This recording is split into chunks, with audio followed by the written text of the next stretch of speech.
បងប្អូនយើងនឹងឃើញជីវិតយើងនៅលើផែនដីនេះគឺថាយើងមានបញ្ហារហូតទី18នាក់ដែលកើតទៅ20នាក់ដែលគេថៃចាប់ទៅហើយគេឲ្យមកវិញ2នាក់ម្នាក់ស្លាប់ម្នាក់នៅហើយនេះដាក់18ដែលគេទៅលេងមកណាអ្នកសងខាងអ្នកកដាល2នាក់2នាក់គេដាក់កម្មការទីនេះហ្នឹងណា8នាក់នោះឯងហើយក្មេងៗពីស្រុកខ្មែរនេះគេឲ្យក្មេងនេះថាអំពីនេះសូមឲ្យពិភពលោកជួយដឹងជួយលឺឲ្យស្រុកខ្មែរនេះបានសន្តិភាពផងណាដូច្នេះយើងជួយអធិដ្ឋានជូនបងប្អូនយើងឲ្យយើងបានទទួលសេចក្តីសន្តិភាពផងហើយសេចក្តីសន្តិភាពនេះតែត្រង់គាត់មិនអាចដោះស្រាយបានដែរព្រះយេស៊ូវបានដោះបានហើយយើងឲ្យគេបានឱកាសនោះគេរត់រកព្រះអង្គអំពីវារកព្រះអង្គឲ្យព្រះអង្គជួយគេកុំឲ្យគេឲ្យតែយើងចេះតែជួយគេទៅទីអង្គទេអានឹងយើងក៏ត្រូវជួយដែរព្រោះយើងបងប្អូនយើងដែរក៏ប៉ុន្តែឲ្យគេនឹកដល់ព្រះដែលស្រឡាញ់គេហើយព្រះអង្គសុខចិត្តសុគតជំនួសបាបគេនោះដើម្បីឲ្យគេបានទទួលជីវិតឱកាសជានេះពុទ្ធព្រះអង្គអេមែនយើងអរគុណដល់បងប្អូនដែលបានជួយទីខានហើយបានដាក់ថ្វាយបដាមួយយើងជាបន្តទៀតហើយបែរចឹងនេះបែរគាត់នេះបើយើងគេបានដំណើរការស្រួលយើងទុកថ្វាយទៅផ្ទាល់ដល់យើងទៅខែ2យើងទៅឃើញបងប្អូនផ្ទាល់តែម្ដងវាកាន់លើមួយស្រួលជាង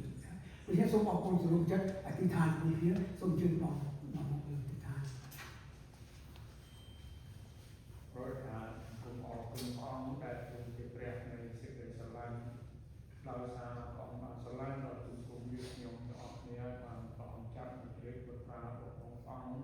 luôn như nó chưa sai là phải nó mang o sẽ được sống luôn vì nó có tham số là người cùng việc nhung trên người ta để mà tiết trên ông bằng rồi ông lên bằng rồi tôi ông chứ ông sống luôn chỉ với cùng việc nhung ông này ai là cùng tại hôm nay trên bảo san này cũng cùng việc nhung tại cả ông rồi ngay số ông đã non chỉ với cùng việc nhung mà có cùng ông sẽ ta cả là ông chỉ sẽ cùng ông là trước vai luôn là trước là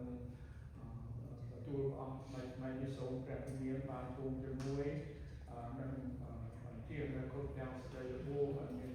chạy nè rồi cốt nhau sẽ là buông để về đi cuộc cổ mà vai tôi là ông nên cùng chúc các ông có tâm